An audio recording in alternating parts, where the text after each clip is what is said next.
শক্তি আল্লাহ তাআলা তাকে গায়ে দিয়েছিল। তিনি একবার আল্লাহকে আবদার করে বসলেন, রব্বি আরিনি আনজুর ইলাইক। আল্লাহ, আপনি বলেছেন আপনারা দেখা যায় না, কিন্তু আমি দেখতে চাই। আমি কি করতে চাই? জোরে বলেন। আল্লাহ বললেন, লান তারানি, never you can see me, never you can see me. তুমি আমাকে দেখতে পাবে না, কারণ আমাকে দেখা যায় না। সাইয়েদনা মুসা বললেন, আমি দেখতে চাই। আল্লাহ বললেন, দেখা যায় না। মুসা বলে, দেখতে চাই। আল্লাহ বললেন, দেখা যায় না। মুসা আলাইহিস সালাম বললেন, কথা বলেন না কেন? আল্লাহ বললেন, মুসা বললেন, আল্লাহ বললেন। মুসা বলে দেখতে চায়, আল্লাহ বলে দেখা যায় না। কিন্তু সাইয়েদনা মুসা আলাইহিস সালাম ছেড়ে দেবার পাত্র নয়, হেরে যাবার পাত্র নয়, পিছু হটার পাত্র নয়। মনে যেটা উঠেছে আদায় করার পাত্র হলো মুসা, ঠিক কি না? উনি বললেন, রব্বি আরিনি আনজুর ইলাইক। আল্লাহ, আপনি আমারে দেখা দেন, আমি দেখতে চাই। আল্লাহ বললেন, লান তারানি, never you can see me. ওরে মুসা, এই বায়না ধরো না, আমারে তো দেখা যায় না। এই পৃথিবীর চামড়ার চক্ষু দিয়ে আমাকে দেখা যাবে না। মুসা বললেন, আমি দেখেই ছাড়ব। আল্লাহও বুঝাতে পারেন না, মুসাও ছাড়েন না। অবশেষে নবীর আবদার রব্বুল আলামিন শুনতে রাজি হলেন। আল্লাহ বললেন, মুসা, আগামীকাল অমুক সময়ে গোসল করে ওযু করে তুর পাহাড়ে চলে আসবা। তুমি যখন দেখতেই চাও, আগামীকাল তুর পাহাড়ে চলে এসো। সাইয়েদনা মুসা আলাইহিস সালাম তুর পাহাড়ে চলে এসেছেন, কারণ ওনার ফিলিংস আমাদের ফিলিংস একরকম নয়। আমরা কি আল্লাহর কথা শুনি? জোরে বলেন। কিন্তু ওয়া কাল্লামাল্লাহু মুসা তাকলিমা, উনি আল্লাহর কথা শুনতেন। তো ওনার চিন্তা হচ্ছে, যার কথাটা এত সুন্দর, না জানি উনি দেখতে কত। সুবহানাল্লাহ বলবেন না? আল্লাহ বললেন, মুসা, আগামীকাল আসো, তুর পাহাড়ে আসো। সাইয়েদনা মুসা আলাইহিস সালাম তুর পাহাড়ের উপর চলে গেলেন। আল্লাহ বললেন, মুসা, এটা যেন তেন কোনো খেলা না। আবার তোমারে জিজ্ঞেস করতে চাই, আসলেই তুমি দেখতে চাও কিনা? মুসা আলাইহিস সালামের এক কথা এক দাবি, দেখতে চাই। এক কথা এক দাবি, সেটা কি? আমি দেখতে চাই খোদা, আমি দেখতে চাই আপনাকে। আল্লাহ বললেন, মুসা, এটা সাধারণ খেলা নয়, এটা বিপিএল এর খেলা নয়, এটা আইসিসি নয়, এটা ফিফার খেলা নয়, এটা মুসার সাথে বিশ্ব গভর্নমেন্টের খেলা, ঠিক কিনা? এটা সাধারণ খেলা না। It's a very dangerous game. তুমি যদি স্টার্ট করো, you have to go until the last moment. শেষ পর্যন্ত তোমাকে যেতে হবে, ঠিক কিনা? মুসা আলাইহিস সালাম এক পায়ে খাড়া। সাইয়েদনা মুসা বললেন, আমি রাজি। আল্লাহ বললেন, ওকে, তাহলে খেলা শুরু করে দিলাম। ও মুসা, তুমি দাঁড়িয়ে থাকো, খেলা এখন শুরু হয়ে যাবে। রব্বুল আলামিন মুসা আলাইহিস সালামের চারিদিকে অন্ধকার করে দিলেন। কি করে দিলেন? চারিদিকে 4 ফারসাক এলাকা, 1 ফারসাকে 12 মাইল, 4 ফারসাকে অনেক লম্বা একটা জায়গা, 3×12 = 36 কিলোমিটার জায়গা আল্লাহ অন্ধকার করে দিলেন। ঘুটঘুটে অন্ধকার, এত অন্ধকার সাইয়েদনা মুসা আলাইহিস সালাম নিজের হাতটাও নিজে দেখে না। এবার মনের মধ্যে একটু ভয় চলে আসছে, কোন আওয়াজ নাই, অন্ধকার। এবার মনের মধ্যে ভয় এসেছে, কিন্তু আল্লাহকে দেখতে চায়। ওই নেশায় এখনো অন্তরের মধ্যে কিছু সাহস আছে না নাই? সাহস নিয়ে দাঁড়িয়ে আছেন। এবার আল্লাহ চারিদিকে আলোকিত করে দিলেন। এবার বললেন, মুসা, আরো কিছু কাজ আছে। তোমার চারদিকে 4 ফারসাক এরিয়ার মধ্যে কোনো প্রাণী থাকতে পারবে না। কোনো মশা থাকবে না, মাছি থাকবে না, ইঁদুর থাকবে না, ব্যাঙ থাকবে না, পাখি থাকবে না। সবগুলো পশু আর প্রাণীকে বললেন, আল্লাহ বললেন, তোমরা বাইরে চলে যাও, বাউন্ডারির বাইরে চলে যাও। বাংলাদেশের সাথে ইন্ডিয়ার খেলা, আপনারা দর্শক মাঠে ঢুকতে পারবেন? বলেন, ঢুকলে খেলা হবে? খেলাটা হবে। আল্লাহ বললেন, সবাই বাইরে চলে যাও। সব বাইরে চলে গেল। এবার আল্লাহ বললেন, মুসা, তোমার 2 কাঁধের মধ্যে 2 ফেরেশতা আছে না নাই? কিরামান, তাদেরকেও বাইরে পাঠানোর দরকার আছে না নাই? আল্লাহ বললেন, তোমরাও 4 দিক থেকে বাউন্ডারি দেয়া এরিয়ার বাইরে তোমরা চলে যাও। এবার রব্বুল আলামিন বললেন, আল্লাহর স্পেশাল সিকিউরিটি ফোর্স ফেরেশতাকে তোমরা 4 দিকে বাউন্ডারি দাও। স্পেশাল সিকিউরিটি ফোর্স ফেরেশতা কাদের সাথে কাঁধ লাগিয়ে, পায়ের সাথে পা লাগিয়ে 4 দিকে একটা বাউন্ডারি দিলেন। চিল্লায় বলেন, আল্লাহু আকবার। এবার সাইয়েদনা জিব্রাইলকে আল্লাহ বললেন, ও জিব্রাইল, তুমিও ঢোকার চেষ্টা করো না, তুমিও বাইরে চলে যাও। সুবহানাল্লাহ। সাইয়েদনা জিব্রাইল বলে, আল্লাহ, আমাকে তৈরির পর থেকে, আমাকে রূহ দেওয়ার পর থেকে আজ পর্যন্ত তোমারে আমি দেখি নাই। সিদরাতুল মুনতাহা হলো আমার লাস্ট বর্ডার। ওই বর্ডারে কান লাগিয়ে তুমি যা বলো শুনি, ওই কথাগুলো নবীদের কাছে পৌঁছে দেয়, এটাই আমার ডিউটি। আজ পর্যন্ত আমিও তোমারে দেখি নাই, তোমার নূর এখনো দর্শন লাভ করি নাই, আমিও দেখতে চাই। আমার ভাই মুসার সাথে আমাকেও দেখতে দাও। আল্লাহ বললেন, no no, this game is between Musa and me. এটা মুসার সাথে আমার খেলা, তোমার তো খেলা নাই, ঠিক কি না? জিব্রাইল, তুমিও বাইরে চলে যাও। সাইয়েদনা জিব্রাইলও বাইরে চলে গেলেন। এবার একেবারে গ্রাউন্ড রেডি, স্টেডিয়াম রেডি, এবার খেলা হবে। খেলা কি হবে জোরে বলেন, কি হবে? মুসা আলাইহিস সালাম আর বিশ্ব গভর্নমেন্ট আল্লাহর সাথে খেলা। আল্লাহ বললেন, মুসা তুমি উপরের দিকে তাকাও। সাইয়েদনা মুসা আলাইহিস সালাম উপরের দিকে তাকালেন, দেখলেন প্রথম আকাশ দেখা যায়, তারপরে দ্বিতীয় আকাশ, তৃতীয় আকাশ, সব দেখতে আরম্ভ করলেন। প্রথম আকাশ, এটা বিশাল একটা area, it's a big space, we can't imagine. এটা কত বড় আমরা কল্পনাও করতে পারি না, বিশাল। হাতি, সূরাতুল ফিল আছে না নাই? সবচেয়ে ছোট্ট সাইজের প্রাণী পিঁপড়া, পিঁপড়ার নামে সূরা আছে না নাই? সূরাতু আন-নামাল। এরপর মাকড়সার 8 পা, মাকড়সার নামে আছে না নাই? সূরাতু আল-আনকাবুত। মৌমাছির নামে আছে না নাই? সূরাতু আন-নাহাল। নারীদের নামে আছে না নাই? নারীদেরকে আমরা পছন্দ করি বেশি, ঠিক কিনা? বিশ্বনবী পছন্দ করতেন, নারীদের মর্যাদা বেশি, মায়ের মর্যাদা 3 গুণ বেশি বাবার চেয়ে। এই জন্য দেশের ক্ষমতায় আমরা নারীদেরকে বসাই নিচ্ছি। যেহেতু ক্ষমতা কয় গুণ বেশি, 3 ডবল যেহেতু মর্যাদা, তো বাবারে বসাবো কেন, মারই বসাই দিলাম। 2 মাই আছে, ঠিক কিনা? এই স্বাধীনতার পর থেকে এই 2 মা, আল্লাহ করে মা দিছে কয়টা জোরে বলেন? এই 2 মা যদি একটু আদর সোহাগ দিয়ে আমাদেরকে রাখতো, তাহলে বাংলাদেশটা সিঙ্গাপুর হয়ে যেত। চিল্লা এখন, ঠিক কিনা? সিঙ্গাপুরে আমি ছিলাম কিছুদিন, আমার প্রোগ্রাম ছিল। এবছর গিয়েছিলাম ব্যাংককে, থাইল্যান্ড। তো ওদের দেশের একটা নিয়ম আছে, সেটা হচ্ছে ম্যারিটোক্রেসি। দেশের সব নিয়োগগুলো মেরিটের ভিত্তিতে হবে, যোগ্যতার ভিত্তিতে, চাচা খালুর টেলিফোনে নয়। কিন্তু আমাদের দেশে মামা খালুর ফোনে চাকরি আছে না নাই? সিঙ্গাপুরে নাই। এই সিঙ্গাপুরটা গোটা বিশ্বে পরিচিত ছিল জেলেপাড়া হিসেবে। জেলেপাড়া মাছ ধরতো, কি ধরতো? যেই এলাকাটা মাছ ধরে খেত, এই এলাকাটা এখন গোটা বিশ্বের উন্নত ডেভেলপড কান্ট্রি, দ্য ফার্স্ট ওয়ার্ল্ডের একটা অন্যতম দেশ। চিল্লায় বলেন ঠিক কিনা?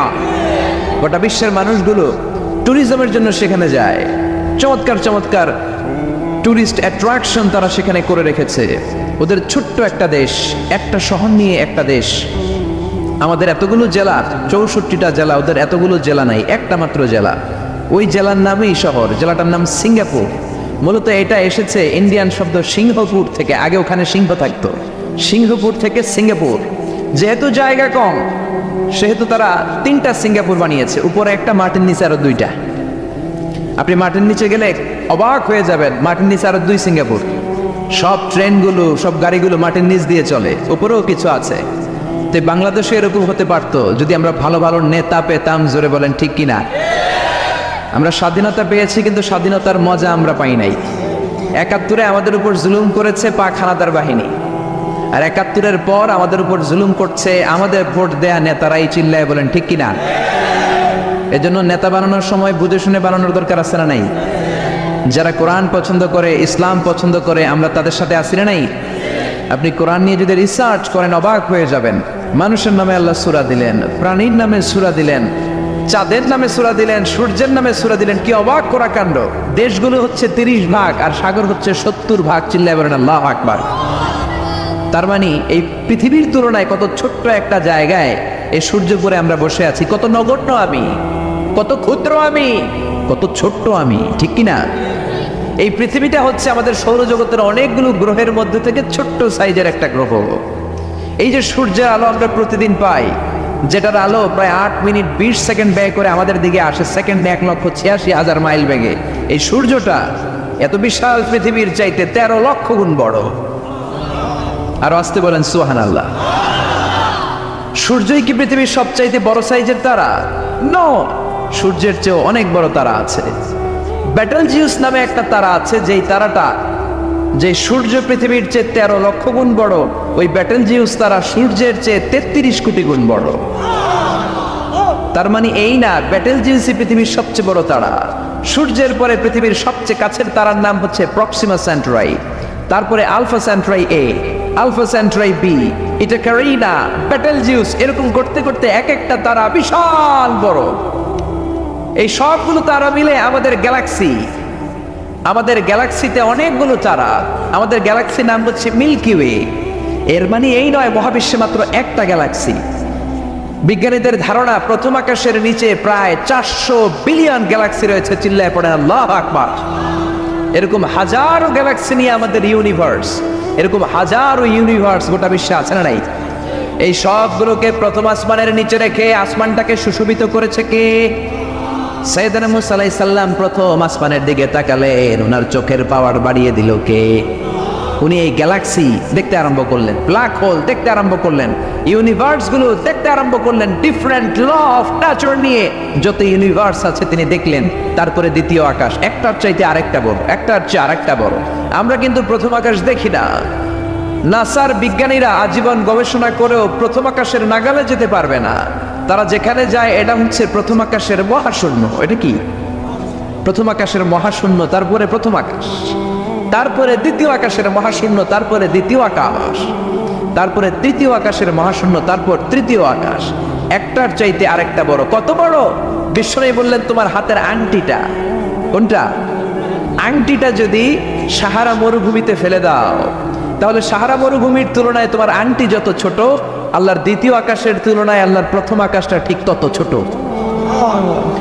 এভাবে তৃতীয় আকাশ আরো বড়, চতুর্থ আকাশ আরো বড়। সাইয়েদনা মুসা আলাইহিস সালাম দেখলেন 7 আকাশ দেখলেন। তারপরে তিনি দেখলেন সিদরাতুল মুনতাহা দেখা যায়, সেখান থেকে দেখলেন 4টা ঝর্ণা, 4টা নদী, 2টা জান্নাতে ঢুকেছে, 2টা নদী সিদরাতুল মুনতাহা থেকে দুনিয়ায় এসেছে। একটা নদীর নাম হলো মিশরের নীল নদী, আর একটা হলো ইরাকের দজলা নদী। সুবহানাল্লাহ। তারপরে নজর করে তাকালেন, সেখানে দেখলেন তিনি কোরআনের বাড়ি দেখা যায়। বাল হুয়া কুরআনুম মাজিদুন ফি লাওহিম মাহফুজ। নাম শুনেছেন? লাওহে মাহফুজ কার বাড়ি? কোরআনের বাড়ি। লাওহে মাহফুজ কার বাড়ি? নজর করে দেখে কোরআনের বাড়ি দেখা যায়। সাইয়েদনা মুসা আলাইহিস সালামের চোখের পাওয়ারকে বাড়িয়ে দিয়েছে কে? ওনার চোখের মেকানিজম, মেগাপিক্সেলকে প্রখর করে দিয়েছে কে?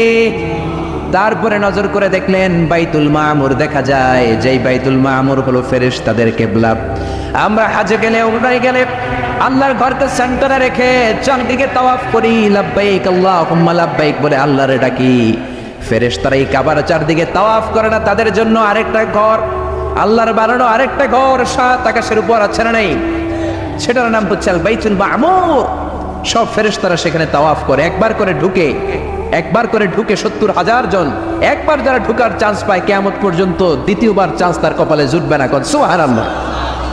তারপরে তিনি নজর করে দেখলেন আরশ দেখা যায়, কুরসি দেখা যায়। তারপরে নজর করে সাইয়েদনা মুসা আলাইহিস সালাম দেখলেন আল্লাহর 70,000 নূরের পর্দা দেখা যায়।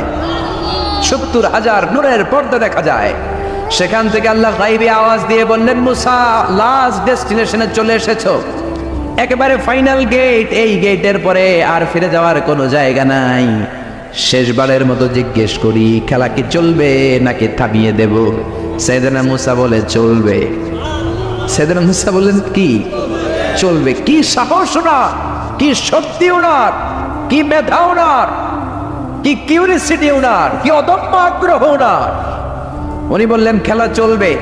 এত দূর এসেছি, পিছনে ফিরে তাকানোর মানুষ আমি নই, ঠিক না? আল্লাহ বললেন মুসা তাহলে ঠিক আছে, খেলা শুরু হয়ে যাবে, একটু শক্ত হয়ে দাঁড়াও।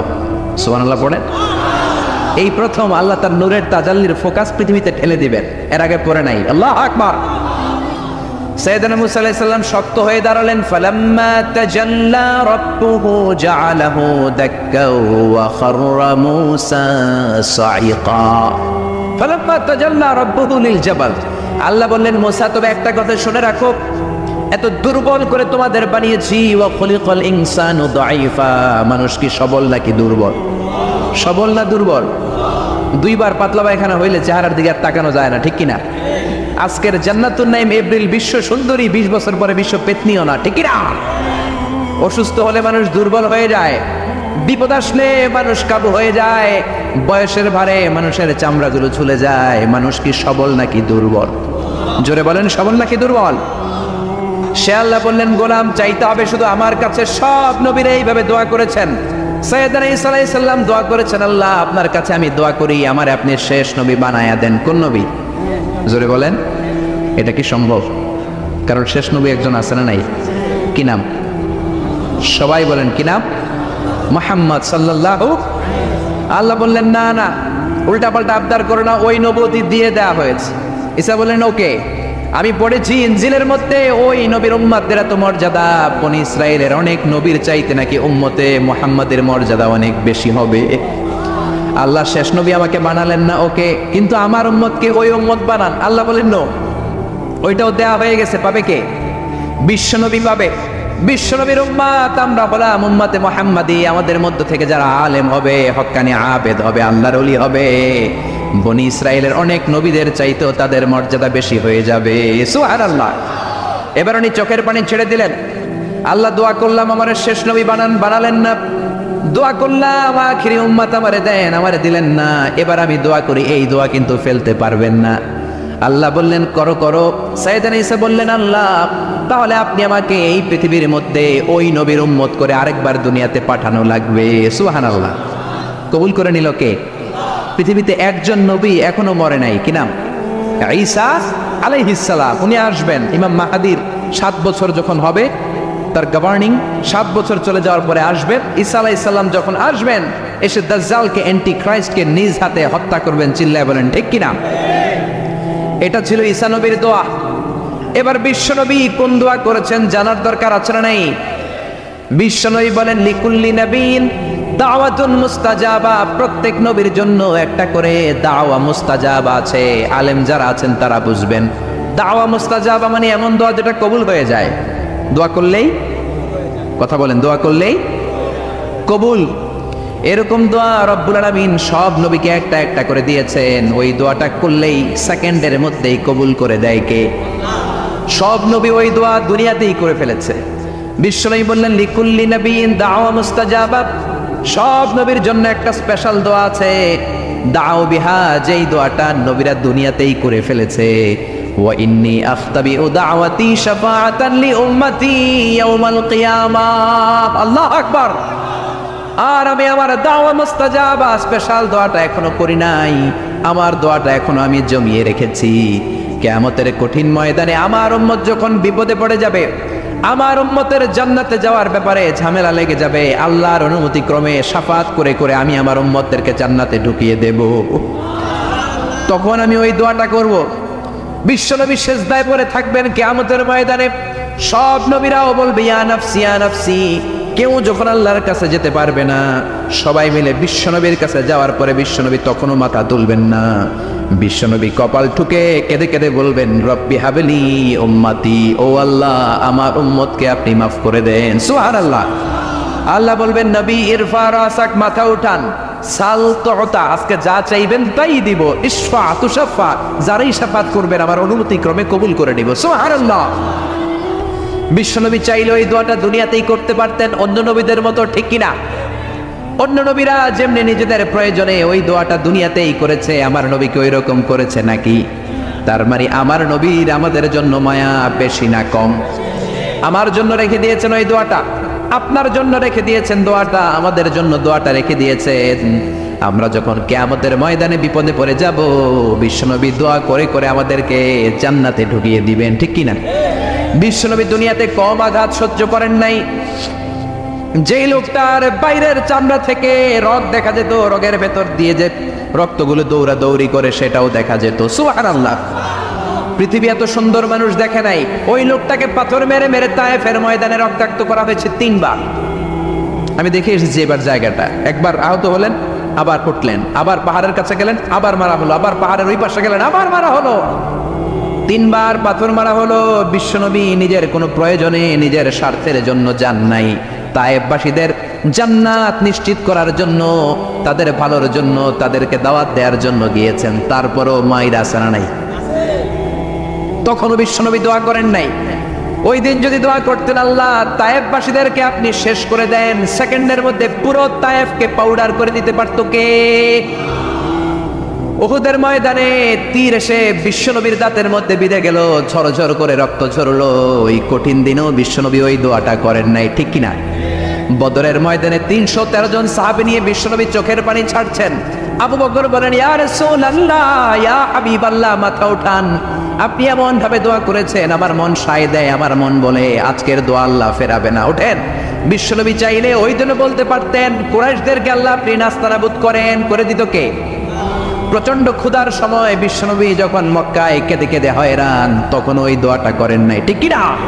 3 বছর আত্মীয় স্বজন সহ শিয়াবে আবু তালেবে জেল খেটেছেন। কয় বছর? জোরে বলেন। প্রথম বছর খেয়েছে ছাগলের গোশত, সবাই ছাগল পালতো, নিজেদের ছাগলের গোশতগুলো খেয়েছে। দ্বিতীয় বছর কোনো ছাগল নাই, ছিল ছাগলের রোদ্রে শুকানো চামড়াগুলো পানিতে ভিজিয়ে ভিজিয়ে চামড়া খেয়েছে। তৃতীয় বছর ছাগলের চামড়াও নাই, কি নাই? তৃতীয় বছর ছাগলের চামড়াও নাই, ছিল গাছের বাকল, গাছের পাতা। শিয়াবে আবি তালেবে বিশ্বনবী গাছের পাতা খেয়ে, গাছের চামড়া খেয়ে জীবন ধারণ করেছেন। বিশ্বনবীর এলাকার লোকগুলো, মুমিনগুলো কেঁদে কেঁদে হয়রান। তখনও যদি বিশ্বনবী দোয়া করতেন, কবুল করতো কে? মদিনায় দুর্ভিক্ষ, কোনো খাবার নাই, বিশ্বনবীর পেটে কোনো খাবার নাই, কোনো দানা পানা পড়ে নাই। বিশ্বনবীর কলিজার টুকরা নাতি হাসান আর হোসাইনের পেটেও কোনো খাবার নাই। বিশ্বনবীর কলিজার টুকরা ফাতেমার পেটে কোনো খাবার নাই। চাইলে বিশ্বনবী তখন দোয়াটা করতে পারতেন না? বিশ্বনবী মসজিদে নববীতে জোহরের নামাজ পড়ে হাসান হুসাইনকে দেখতে গেলেন, যে দেখে ফাতেমা রান্না করে। আসলে কি রান্না করে? চুলার মধ্যে পাতিল দিয়ে পানি গরম করে আর হাসান হুসাইনকে বুঝ দেয়, ঠিক কিনা? বিশ্বনবীর পায়ের আওয়াজ শুনে ঘুমন্ত হাসান আর হুসাইন জেগে গেল। দৌড়ে এসে নানাজিকে ঝাপটে ধরে ডেকে বলে, নানাজি গতকাল কেন দেখতে আসলেন না? আজকে দুপুর হয়ে গেল, বিকেল হয়ে যাচ্ছে, এখন বুঝি আপনি দেখতে আসার সময় হলো? বিশ্বনবী বললেন, হাসান হুসাইন এই তো এইমাত্র জোহরের নামাজ পড়ে আসলাম, তোমাদের খোঁজ খবর নিতে এসেছি। হাসান আর হুসাইন বলল, কি খোঁজ খবর নিবেন? খোঁজ খবর নেওয়ার আগে একটা বিচার করে দেন। বিচার? আপনি তো আহকামুল হাকিমিন, সবচাইতে বড় বিচারকের সবচাইতে বড় নবী, ইনসাফওয়ালা নবী। আপনার কাছে বিচার দিয়ে কেউ কোনোদিন বিচারে ঠকে নাই, ঠিক কিনা? আপনি একটা বিচার করেন। বিশ্বনবী বললেন, কিসের বিচার? হাসান বলে, নানাজি আপনার মেয়ের নামের বিচার, ফাতেমার নামের বিচার। বিশ্বনবী বললেন, ও হাসান, আমার মেয়ে ফাতেমার আবার কি বিচার? কি অপরাধ আমার ফাতেমার? হাসান হুসাইন চোখের পানি ছেড়ে দিয়ে ডেকে বলে, নানাজি আপনার মেয়ে আমাদেরকে খাবার দেয় না কেন? খাবার দেয় না কেন? বিচার দিলাম, গতকাল সারাদিন বলেছে রাত্রিবেলা খাবার দিবে, রাতে খাবার দেয় নাই। আমাদেরকে বলেছে তোমরা ঘুমিয়ে যাও, আমি রান্না করি, সকালে দিব। ঘুমিয়ে গেলাম, সকালবেলায় খাবার চাইলাম, আপনার মেয়ে ফাতেমা তখন আমাদেরকে খাবার দেয় না। দাদা, আমরা ছোট্ট দুইটা মানুষ ক্ষুধার জ্বালায় বেহুশ হয়ে যাই, আর সহ্য করতে পারি না, আপনার মেয়ে খাবার দেয় না। দুপুর হয়ে গেল, দুইজনে কান্নাকাটি করে, আপনার মেয়ে এখন পর্যন্ত আমাদেরকে খাবার দেয় নাই। আমরা দুজন তো আর সহ্য করতে পারি না, কেন আপনার মেয়ে আমাদের সাথে এমন করে? আপনার কাছে বিচার দিলাম, আপনি বিচার করেন। বিশ্বনবী আর কি বিচার করবেন? ধা ধা করে বিশ্বনবী চোখের পানিগুলো ছাড়েন, হুসাইনকে জড়িয়ে ধরলেন, হাসানকে জড়িয়ে ধরলেন, ডেকে বললেন, হাসান রে কাছে আয়। বিশ্বনবী শাম দেশের জুব্বা পড়তেন, শাম দেশের জুব্বাটা উপরের দিকে উঠালেন, হাসানকে দেখালেন, এই তো দেখ তোর নানার পেটের মধ্যে 3টা পাথর বাঁধা। একদিন না খেয়ে থাকার কারণে তোদের পেটে এত জ্বালা, এত কষ্ট। আমি বিশ্বনবীর পেটে গত 3 দিন যাবত কোনো দানা পানি পড়ে নাই। আমি বিশ্বনবী তো না খেয়ে আছি রে হাসান, আমি তো 3 দিন না খেয়ে আছি, আমার পেটেও তো কিছু নাই। নানাও কাঁদলেন, নাতিও কাঁদলেন, পুরো পৃথিবীও কাঁদলো, ঠিক না? ওই কঠিন ক্ষুধার দিন, ওই কঠিন দুর্ভিক্ষের দিন বিশ্বনবী যদি তার স্পেশাল দোয়াটা করতেন, জান্নাত থেকে জিব্রাইলকে দিয়ে খাবারের বস্তা পাঠিয়ে দিত কে? ওই দিনও বিশ্বনবী দোয়াটা করে নাই। আমার জন্য, আপনার জন্য, আমাদের জন্য দোয়াটা এখনো আসরা নাই। হাজার ব্যথা বেদনার পরে ফিরে আসনি তুমি আপন ঘরে, দিনের আলো তুমি ছড়িয়ে দিতে চলে গেলে মদিনায় মক্কা ছেড়ে। হে রাসূল তোমাকে ভুলি আমি কেমন করে, হে রাসূল তোমাকে ভুলি আমি কেমন করে। খেয়ে না খেয়ে দিন প্রচারের কাজে নিজেকে দিয়েছ বিলিয়ে, তায়েফের কাফিরেরা চিনল না সে আলো, দুষ্ট ছেলেদের পিছু দিল লেলিয়ে পাথরের আঘাতে। ক্ষত বিক্ষত হয়ে সারা শরীর থেকে রক্ত ঝরে। হে রাসূল তোমাকে ভুলি আমি কেমন করে, হে রাসূল তোমাকে ভুলি আমি কেমন করে। পড়েন আল্লাহু আকবার। কি দিল দরিয়া নবী ছিল, নিজের বিপদের কথা ভুলে গিয়ে, নাতির বিপদের কথা ভুলে গিয়ে, ফ্যামিলির কথা ভুলে গিয়ে উম্মতের জন্য কেঁদেছে, ঠিক কিনা? গোটা বিশ্বের জন্য শিক্ষা এনেছে, সভ্যতা এনেছে, আমাদেরকে ভদ্রতা শিখিয়েছে। আর ওই নবীরে গালি দেয় এরকম কিছু ব্লগার বাংলার জমিনে আছে না নাই? তারা মানুষ নাকি শয়তান? এগুলো পিতৃ পরিচয়হীন জারদ সন্তান, জোরে বলেন ঠিক কিনা? দুই জায়গায় কেউ যদি আমাদেরকে ইনসাল্ট করে আমরা সহ্য করতে পারি না। এক হচ্ছে কোরআন, কোরআনকে নিয়ে গালি দিলে আমাদের কলিজায় আগুন আসে না নাই? বিশ্বনবীরে গালি দিলে কলিজায় আগুন ধরে যায়, যদি না ধরে যায় তুমি মুমিন নও, তুমি মুনাফিক। চিল্লা এখন ঠিক কিনা? বিশ্বনবীরে গালি দিলে কলিজায় আগুন লাগে, কলিজায় আগুন লাগে মুসলমান।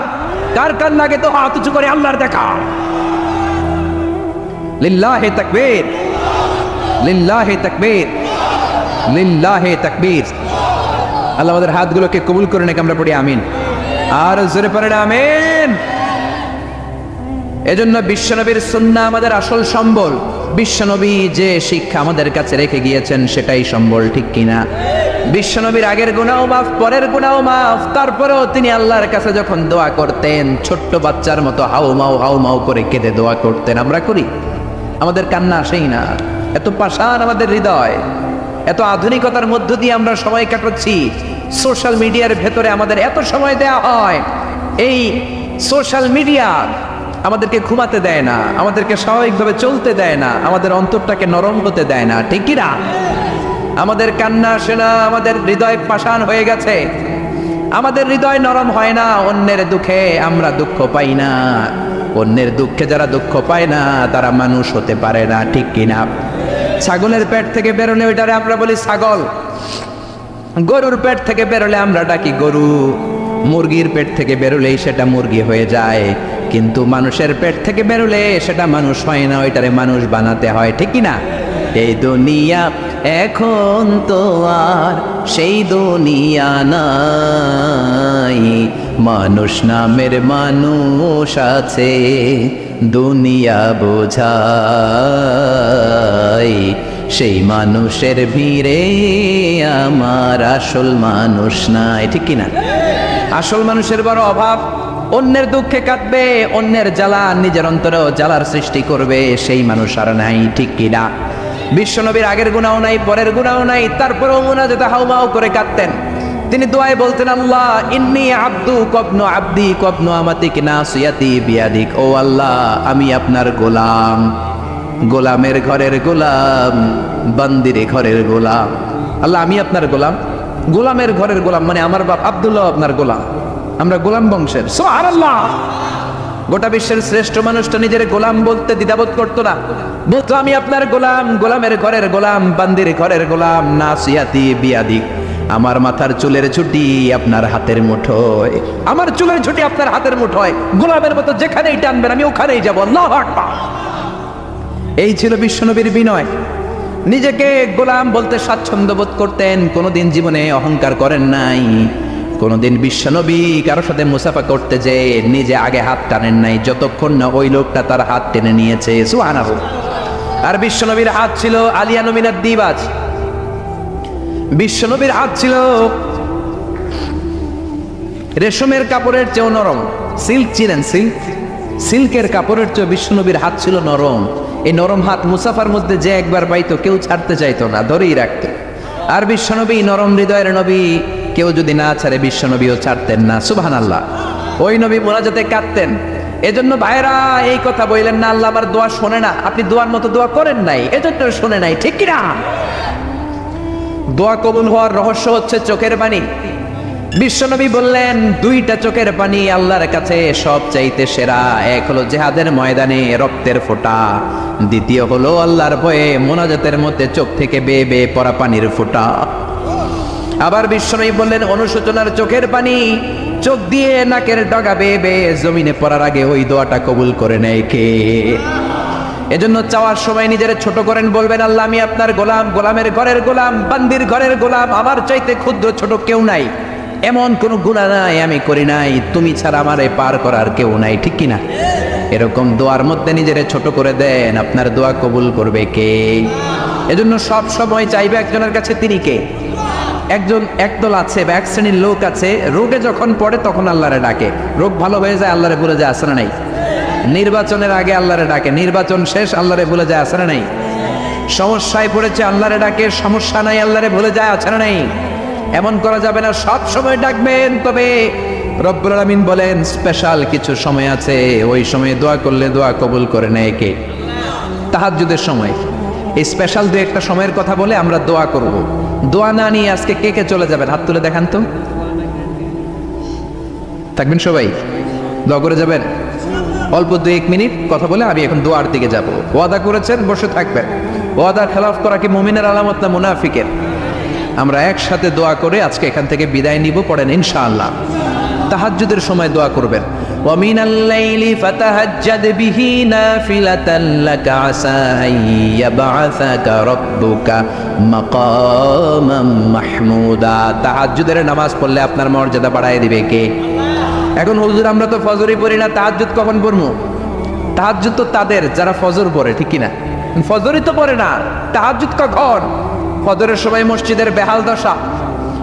ফজরের সময় যত মসজিদে নামাজ পড়লাম খালি মুরব্বী চাচাদেরকে পাওয়া যায়, ইয়াং ছেলেরা নাই। ফজরের নামাজ মুরব্বীদের জন্য নয়, ফজরের নামাজ তোমাদের মতো ইয়াংস্টার যারা আছো তাদের জন্য, ঠিক কি না? ওয়াদা করো সূর্যপুরের মসজিদ গুলাতে যুবকরা যে ফজরের নামাজে মসজিদ ভরে দিবা, রাজি আছো? রাজি আছো যুবকেরা? এই যৌবন বয়সের ইবাদত আল্লাহর কাছে সবচাইতে প্রিয়। খেয়াল করে বোঝার চেষ্টা করো। যুবক বয়সে যদি গভর্নমেন্ট সার্ভিস করো, বার্ধক্যে উপনীত হলে পেনশন আছে না নাই? অনুরূপ ভাবে যুবক বয়সে যদি ইবাদত করো, বার্ধক্য অবস্থায় ইবাদত করতে না পারলেও পেনশনের হিসাবে তোমার আমলনামায় সওয়াব দিয়ে দিবে কে? এজন্য যুবক বয়সের ইবাদত আল্লাহর কাছে প্রিয়। মসজিদ তখন ধরে যখন আর কাজ করার সুযোগ নাই। মসজিদে তখন যায় যখন কেউ চাকরিতে নেয় না। মসজিদে তখন যায় যখন ঘরের কেউ তার সাথে কথা বলতে চায় না, মানে বয়স হয়ে গেছে 70। তখন দাড়ি রাখে, যখন শেভ করতে গেলে হয় গাল কাটবে নয় ব্লেড ভাঙবে, ঠিক না? এজন্য যুবক বয়সে মসজিদে যাও। এখন তোমাদের রক্ত গরম, যা চাও তোমরা তাই করতে পারো। যেই মুরব্বী বাবাদের দাড়িগুলো পাকা হয়ে গিয়েছে তারাও তোমাদের মতো ওই বয়সটা পার করে এসেছে, ঠিক কিনা? দুদিনের দুনিয়া, অল্প কয়েকটা বছরের ব্যবধানেই তোমার চুল পাকতে শুরু করবে, তোমার এই রক্ত গরম শরীরটাও ঠান্ডা হয়ে যাবে। তোমার আশেপাশে আর কেউ ঘুরবে না, কেউ তোমারে ডাকবে না, কেউ তোমারে গুনবে না। চিল্লায় বলেন ঠিক কিনা? এজন্য কিয়ামতের দিন বিশ্বনবী বলেন, বনি আদম 5টা প্রশ্নের উত্তর না দিয়ে কেউ পা নাড়াতে পারবে না। এর মধ্যে একটা প্রশ্ন হলো, যৌবন বয়সটা তুমি কেমন কাজে লাগিয়েছো? যৌবন বয়সে কি ইসলামের পক্ষে স্লোগান দিয়েছো নাকি আমার বামপন্থীদের দলে গিয়েছো, ঠিক কিনা?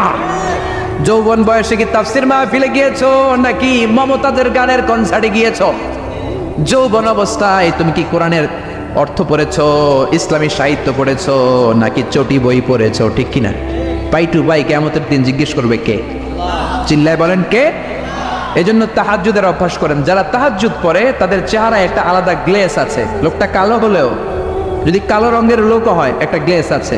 আমার অনেক কালো বন্ধু আছে। আমি মিশরে পড়েছি, students of more than 100 nationalities, we used to study, stay and dwell in the same place. 100টারও বেশি দেশের ছাত্র থাকতাম। আমার অনেক আফ্রিকান বন্ধু ছিল, কুচকুচে কালো, তেল তেলে, কিন্তু কালো হলেও চেহারা একটা সৌন্দর্য আছে না নাই? এজন্য কালো মানুষও যদি তাহাজ্জুদ পড়ে চেহারায় নূর বাড়িয়ে দিবে কে? 2 নম্বরে হলো আযান আর ইকামতের মাঝখানে যদি দোয়া করে, ওই দোয়া কবুল করে কে? এটা অনেকে জানে না। আজান দিয়েছে, মসজিদে গিয়েছে, সুন্নত নামাজ পড়ে বসে আছে, কখন ইকামত হবে, আরো 5 মিনিট বাকি, মাথা চুলকায়, আছে না নাই? মোবাইল টেপাটেপি করে, ফেসবুকিং করে, ঘড়ির দিকে তাকায় আছে, ঘড়ির কাঁটাও ঘুরে, ওর মাথাও ঘুরে, আছে না নাই? তো বসে থাকবা কেন তুমি? 5 মিনিট সময় আছে, চাইতে হবে কার কাছে? বাজারে যাওয়ার সময় যেমনি আপনি লিস্ট করে নিয়ে যান, এটা লাগবে ওটা লাগবে, মসজিদে যাওয়ার সময় মোবাইলের টুকি নিয়ে যান, কাগজের টুকি নিয়ে যান। আল্লাহ আমার সুন্দরী বউ লাগবে, বউ দাও, দিবে কে? এই বেটা দিবে কে? নেককার বিবি লাগবে, দিবে কে? গোল্ডেন এ প্লাস পেতে চাই, দিবে কে? উমরা করতে চাই, পাসপোর্টে ভিসা লাগে না, ভিসা করে দিবে কে? দুরারোগ্য ব্যাধি, অনেক ওষুধ খেলাম, অনেক দেশে গেলাম, কোনো ডাক্তার ভালো করতে পারে না, কিন্তু ডাক্তারেরও বড় ডাক্তার আছে না নাই? কেউ যেটা পারে না, পারে কে? আযান ইকামতের মাঝখানে দোয়া আল্লাহ ফেরায় না। হাদিসে এসেছে দুআউ লা ইরাদ্দু বাইনাল আযানি ওয়াল ইকামা, আযান এবং ইকামতের মাঝখানের সময়টাতে দোয়া করবেন। তারপরে বিশ্বনবী বললেন দুবুরাস সালাওয়াতিল মাকতুবা, ফরজ নামাজের পরে দোয়া করলে কবুল করে কে? আমাদের দেশে আসসালামু আলাইকুম রাহমাতুল্লাহ, আসসালামু আলাইকুম, আমিন ইয়া আরহামার রাহিমিন আছে না নাই? এই দোয়া বিশ্বনবী এইভাবে দোয়া করতেন না। বিশ্বনবী সালাম ফিরানোর পরে পড়তেন আল্লাহু আকবার। কি পড়তেন? নামাজ শুরু আল্লাহু আকবার দিয়ে, শেষ আল্লাহু আকবার দিয়ে, তারপরে সাহাবীদের দিকে ফিরে বসতেন। আমাদের দেশে শুধু ফজরের নামাজ আর আসরের নামাজ, এই দুই ওয়াক্তে ইমাম সাহেব ফিরে বসে, ঠিক কিনা? তো সুন্নাহ হচ্ছে 5 ওয়াক্ত নামাজেই ইমাম সাহেব মুসল্লিদের দিকে ফিরে বসবে। এরপরে বিশ্বনবী পড়তেন 3 বার আস্তাগফিরুল্লাহ, আস্তাগফিরুল্লাহ, আস্তাগফিরুল্লাহ। তারপরে বিশ্বনবী পড়তেন আল্লাহুম্মা আনতাস সালাম ওয়া মিনকাস সালাম, এই দোয়াটা। এরপরে পড়তেন রাদিতু বিল্লাহি রাব্বা, এই দোয়া। এরপরে পড়তেন আল্লাহুম্মা লা মানিআ লিমা আ'তাইতা ওয়া লা মু'তিয়া লিমা মানা'তা ওয়া লা ইয়ানফা'ু যাল জাদ্দি মিনকাল জাদ। তারপরে আয়াতুল কুরসি পড়তেন। তারপরে বিশ্বনবী 33 বার সুবহানাল্লাহ, 33 বার আলহামদুলিল্লাহ, 33 বার আল্লাহু আকবার, আছে না নাই? এই তাসবিহগুলো আগে আপনি পড়বেন ঠান্ডা মাথায়। এরপরে যদি দোয়া করতে মনে চায়, সম্মিলিত মনে চায় করেন, একা একা মনে চায় করেন, বা হাত তোলা ছাড়া এমনি মুখে করেন, সমস্যা নাই, কিন্তু আগে তাসবিহগুলো পড়তে হবে। চিল্লায় বলেন ঠিক কিনা? এই তাসবির সুন্নাত নাই। মানুষগুলো এত অস্থির, সালামের পরে কখন বেরোবে, কখন বেরোবে, মনে হয় পাবলিক টয়লেটে ঢুকছে, ঠিক কিনা? পাবলিক টয়লেট হচ্ছে এমন জায়গা যে পাবলিক টয়লেটের ভিতরে আছে ও বের হওয়ার জন্য ছটফট করে, আর যে বাইরে সিরিয়াল ধরে আছে ও ঢোকার জন্য ছটফট করে, ঠিক কিনা? মনে হয় পাবলিক টয়লেটে এসেছে, মসজিদে ঢুকেছ আল্লাহুম্মা বলে তুমি ঢুকে গেলা আল্লাহর নাম নিয়ে। যখন মসজিদে ঢুকে গেলা, তোমার মাথার উপরে রহমত ঢালছে কে? মসজিদ হচ্ছে রহমতের জায়গা। সালাম ফেরানোর পরে তাসবিহ পড়েন, তারপরে আপনি দোয়া করেন। এজন্য সালাম ফেরানোর পরে দোয়া কবুল করে কে?